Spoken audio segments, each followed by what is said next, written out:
Welcome into this week's edition of The Lion Week in Review. It's a weekly look at the culture, the courts, your state capitol, and your kids. I'm Chris Stigall. We're abandoning our traditional format this week in lieu of Trump's 100 days in office. We went to Washington, D.C. and sat down with some of the principals in the Trump administration and those on Capitol Hill to see how they assess these first 100 days and where they see things going from here. Enjoy conversations with Kevin Hassett, Karoline Leavitt, the White House press secretary, Eric Burlison, Mark Alford, Derek Schmidt, and many more that you may not hear here, but you can certainly read about at readlion.com. Let's dive in first with my conversation with Kevin Hassett, director of the National Economic Council at the White House. It's so good to be back with Kevin Hassett here at the White House. Mr. Hassett, you've been busy since I saw you last. Yeah, I guess so. Post-Liberation Day. Good morning. Yeah, it's been really, Trump time. Seems like it's double Trump time right now, but it's a great joy to be here. You walk into the belly of the beast, these Sunday shows with regularity now, and all of them are looking at market gyrations and, hyperventilating. How do you deal with people who look at the market day to day and say, 1,000-point slide here, 500 up there? What do you say to people that react violently every day to this stuff?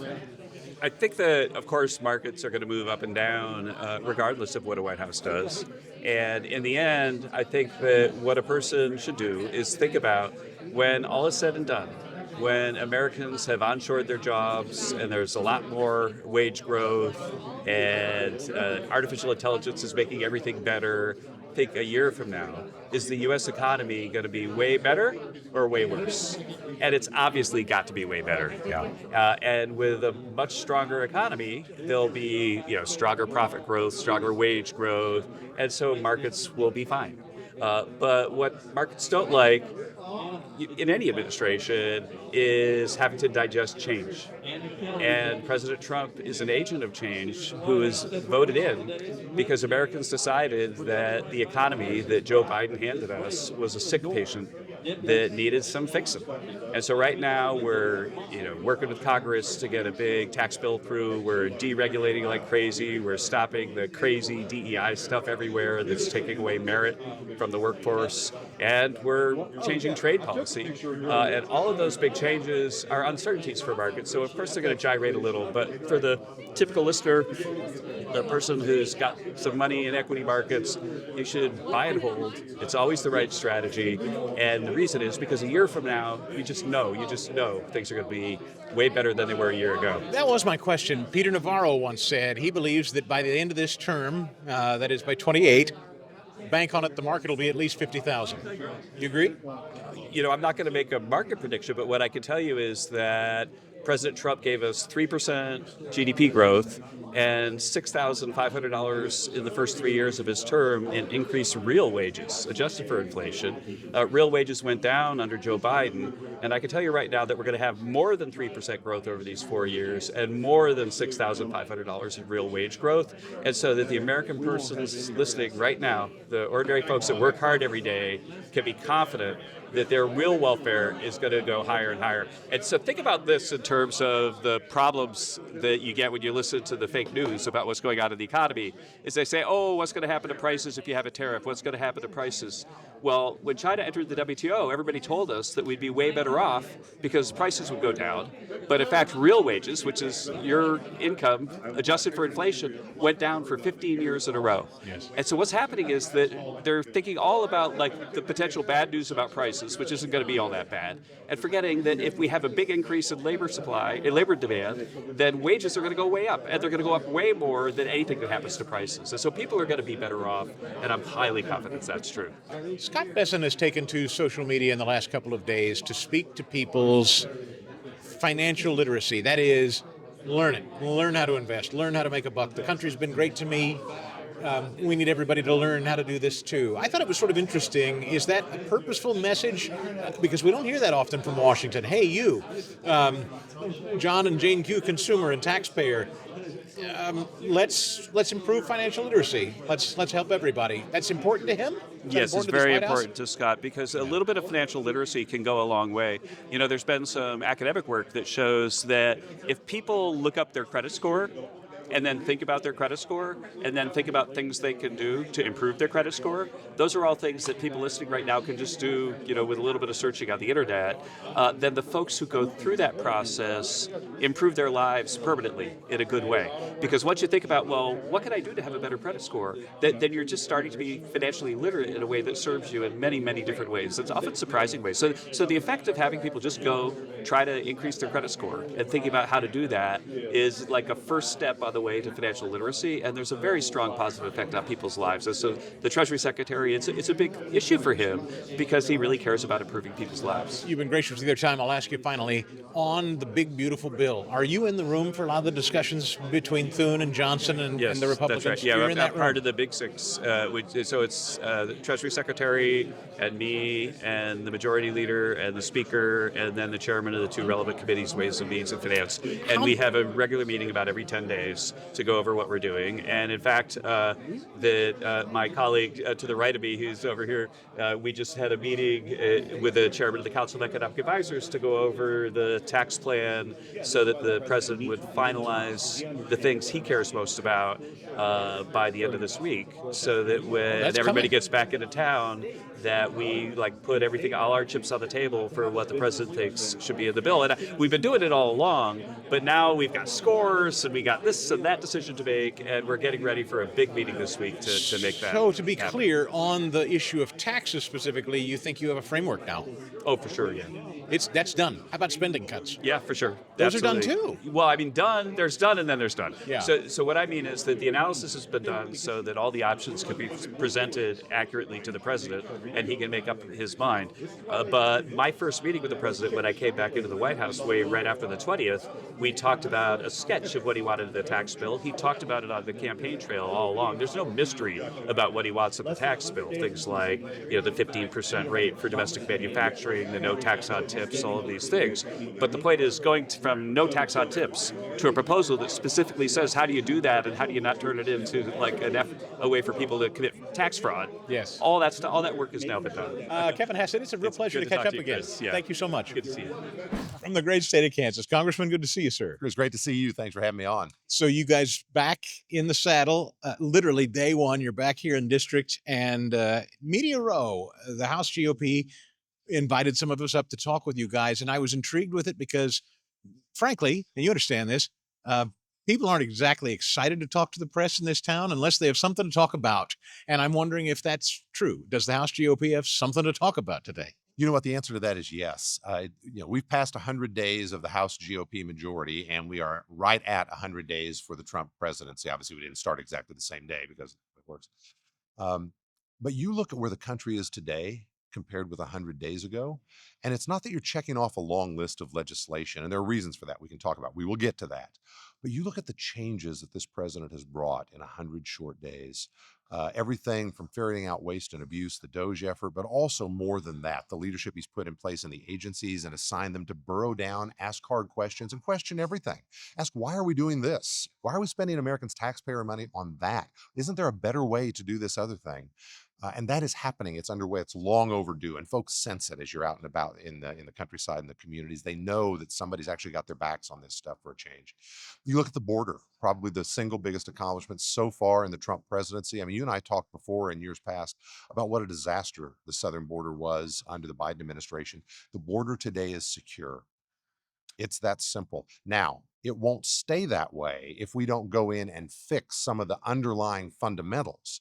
But the fact that the president was able to fix the border, illegal crossings are very close to zero right now, compared with hundreds of thousands over short periods under the Biden administration.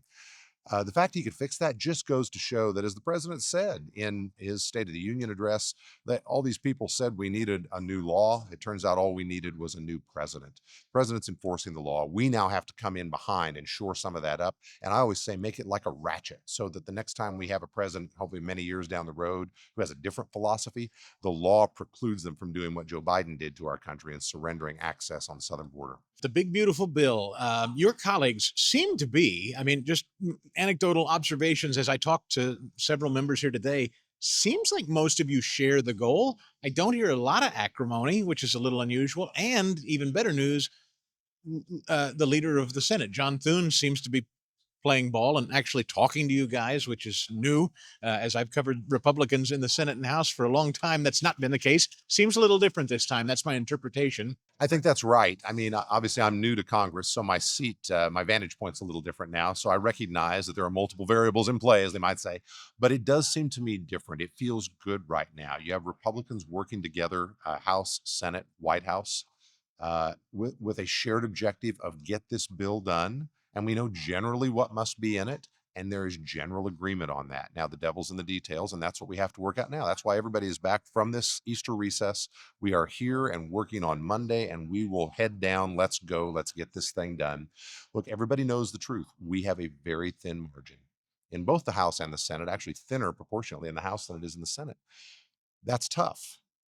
But it also means everybody understands we must all hang together if we are going to deliver anything.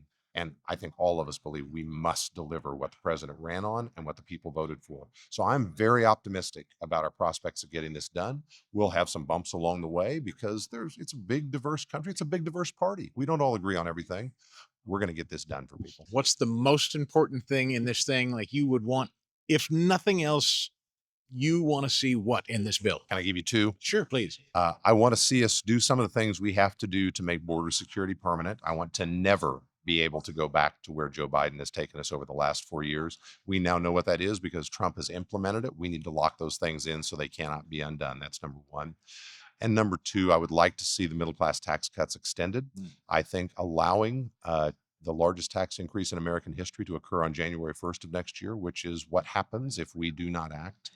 I think it would be a disaster for the economy, for consumer confidence, for small businesses, farmers, just ordinary working Americans all over Kansas who I represent. And so we must get that job done. You're always welcome to the show. Thanks for your time here on Capitol Hill. Chris, my pleasure. Thank you so much. Good to see you. Good to see you, sir. Congressman, great to see you, sir. Good to see you, Chris. You just got back into town. And so item number one, and I was intrigued by this, the House GOP, day one, brings all this media in to talk. Strategic? Yeah, I think that the media want answers. You know, some of the phone conversations that I've had as we're leading into this is where do you feel that Congress is? You know, Donald Trump in his first 100 days, I think he deserves an A grade. I think Congress deserves a D, if not an F, because we're just really not reciprocating the level of intensity and velocity that this administration has put forward. I mean, I know you're a member and you're taking that on. I know you. I know your commitment to the Trump agenda. I know you had to swallow hard to get that reconciliation done. I get it. So you're owning it because you're part of the team, if you will. But is it? It's not you. I know it's not literally you. What's the holdup? Yeah, I think this town definitely has a swamp. I mean, and it's a bipartisan swamp. They're trying to, we have to drag these people along. And sadly, leadership will protect those members. So a lot of the things that people are puzzled by and say, why haven't you passed, XYZ? Well, it's because when you kind of pinpoint it, it's because there's the Senate, leadership decides that, well, the Senate's not going to pass it. So why are we going to put our members in the purple districts on a bad vote? Or something that why gives fodder to the opposition, and why do it? And I would say we must do it because the American people are expecting it, and then now the blame falls on me and other people. And whenever people ask, well, why aren't you doing something? And so I think that at the end of the day, we're all adults. We all should have to live up to our votes, and no one should be shying away from any votes. And we need to bring up all of these bills. All of the DOGE cuts need to be brought forward as permanent policy changes. Huge part of this is what everyone has seen: the USAID, the bloat, the waste, the fraud. It's rotten to the core. Can that be codified by you guys in the House? Again, if brought to a vote. Yeah, absolutely it can. The question is, will it be codified? And can we convince everybody to get on board with it? If you've got a program, think of the most heinous USAID program. There's always somebody who thinks, well, it was just manipulated by the Democrats, but it's a good program whenever Republicans get in charge, and we don't want to give up that good program. Ronald Reagan said the most permanent, most eternal thing closest thing to eternal life that we'll ever see on this planet is a government program. And it's true because this town just wants to perpetuate it, even if it's something that was taken, abused, and um, thrown at our culture. Yeah. Uh, the big beautiful bill itself. I understand Thune I've been really interested in this dynamic only because I know with McConnell there was no such thing as the Senate and the House even speaking. Yeah. I understand that's changed. I know some of your colleagues like Thomas Massey have said, I don't trust Thune and didn't go with the reconciliation ultimately that you did. Yeah. You told me on the show I had to swallow hard to do this, but you take Thune at his word. He's going to get this done on the Senate side. Look, I mean, you trust but verify. And I think that at the end of the day, we wanted a commitment from Senate leaders that they were, whenever they sent back their resolution and it was at $4 billion in spending cuts in the House we fought like hell to get to a point where we were at 2 trillion to 2.5 trillion in spending cuts. And this whole thing is a completely pathetic, attempt of actually getting to a balanced budget. When you think about it, we're going to spend over the next 10 years, $89 trillion, and we can't come up with 2.5 trillion in spending cuts out of an $89 trillion spend. It's pathetic. And so, but it's the most that we were able to get out of House leadership. We had that level of commitment early on from the White House. And when the Senate kicked back their spending cuts and it was to the tune of $4 billion. We're talking trillions and they're talking billions. That's a huge gap. So we needed Thune to step forward. And I'm glad that Freedom Caucus made him come to the table, that we were able to have, get that meeting done. And we were able to get a verbal and written commitment to those levels. And a public commitment. You are one of the best. We are always grateful for your time. I hope whenever you can, you come back and join us. Please. Anytime, Chris. Thank you. Great to see you in person. Karoline, great to see you again. You too. Thanks for having me. Good to be with you. You had a busy week, and just the last week since we've talked, you had Patty Murrin with you at the White House press briefing. And I could tell on your face that day, and since what you posted on social media, that was a day that'll stick with you for a long time. For sure, for the rest of my life. It was an emotionally heavy day. It was a very sad day. And I was so proud to stand next to Patty. As a mother, I cannot imagine walking in her shoes and feeling what she feels every day, the heartbreak and the anguish over the loss of her daughter, and to just stand beside her as she shared so eloquently the story of her daughter's life and her tragic death was something I will never forget. They say sometimes you forget words, but you'll never forget how a person makes you feel. I will never forget how Patty Murrin not only made me feel, but the feeling in the briefing room was something, I've never experienced. She left the press speechless. I noticed and that was a first. It was not unnoticed at the very same time, and you made that point from the briefing room. You have a United States Senator in El Salvador. I think we all see it, and I think the polling suggests that the American people are not interested, and you've said it repeatedly, they're not interested in bringing this guy back. No. President Trump expressed on Truth Social, we can't have 200 years of individual trials. I know this White House is frustrated with the Supreme Court's recent decision. Mm-hmm. Can you speak to that?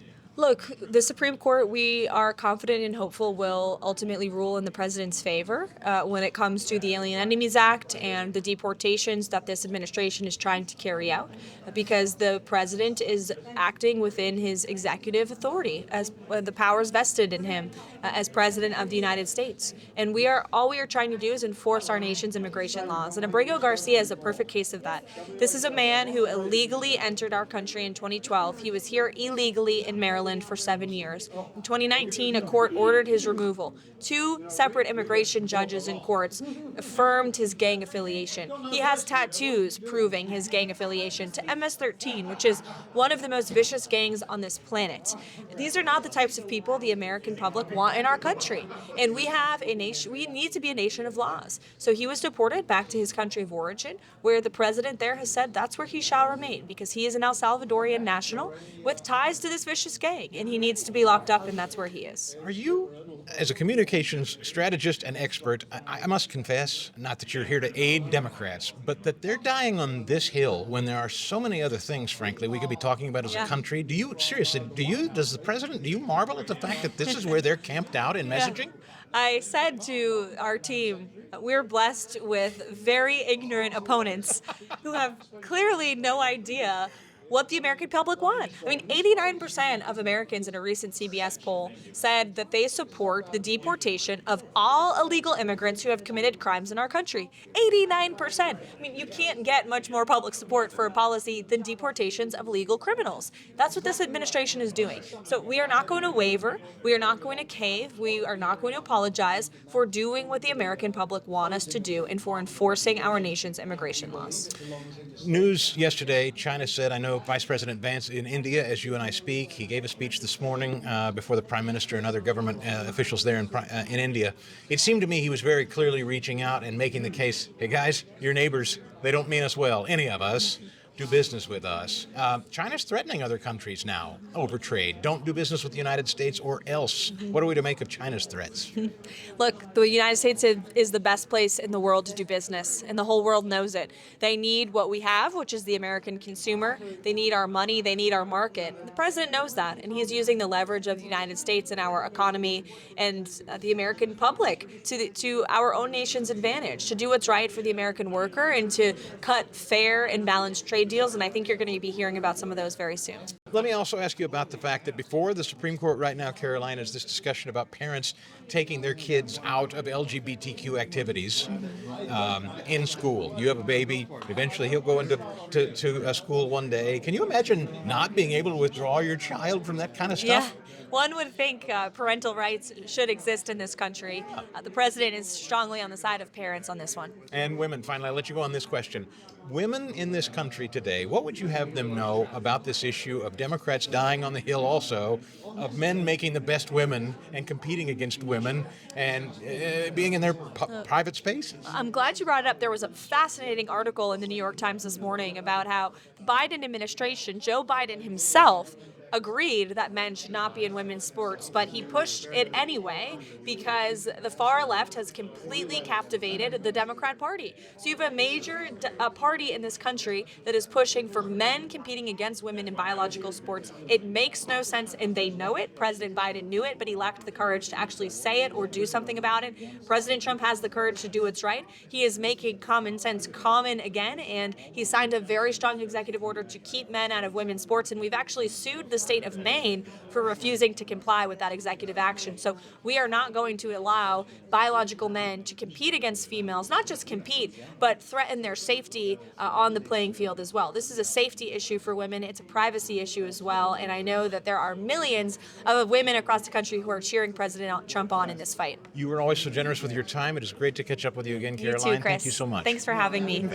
You know, I cannot say this about anyone else on Capitol Hill or in Washington, D.C., but I can say it about this guy, Mark Alford, my friend. Good to see you, my friend. And brother in Christ. And brother in Christ, more importantly. That's right. Good to see you. Good to see you. I don't get to see you near enough. We text from time to time. You are, what I love about you is you're here in the swamp. You're well established in the swamp, but you're not of it. You're still not of it. You're not. Well, it has a lot of entrappings, and I think that's the right word, entrapments. I'm trying to steer clear of those. Or the trappings of it, right? Trappings of it, yes. I surround myself with people that hold me accountable. And I don't care what you're doing in life, you need to find those people that you can be vulnerable with and that you can have friendships with and deep discussions with. I kind of consider you one of those persons. But up here on Capitol Hill, people ask me, what is the biggest surprise? I've been here 2.5 years. What's the biggest surprise up there? It's how many Bible studies are up here, Chris. How many people praying? I'm involved in two. One is rotating members' offices. And so this Wednesday, we'll be in another member's office. Thursdays, 12 of us meet with the speaker in his office, and we pray for him, for the protection of the president, and for our nation. And it's quite moving to be up here and know that our nation is here because of the providence and protection of God Almighty. And yet we still have a role to play in helping shape this nation because God isn't done with us yet. And each one of us here has a responsibility to not just represent their constituents, but also, I think, uh, help rebuild this country. And that's what Trump is about. And, this whole America First agenda, a lot of people got upset. America First, what does that mean? I tell you what it means, Chris. It means making us the strongest that we can be so that we can be strong for other nations. I just got back from Northern Europe, Denmark, the Netherlands, and Sweden on a defense trip. We met with prime ministers and generals, defense ministers. They're very concerned about Russia. They want us to be strong because they know that we are the mask that drops out of the airplane. They need us to be there for them. And for us to be strong, we've got to get our debt under control. We've got to turn around our culture, which I think President Trump is doing. We've got to solve our problem of illegal immigration. And in the first 100 days, President Trump is hitting on all 8 cylinders. Let me first ask you about what you were saying about Speaker Johnson, your prayer life.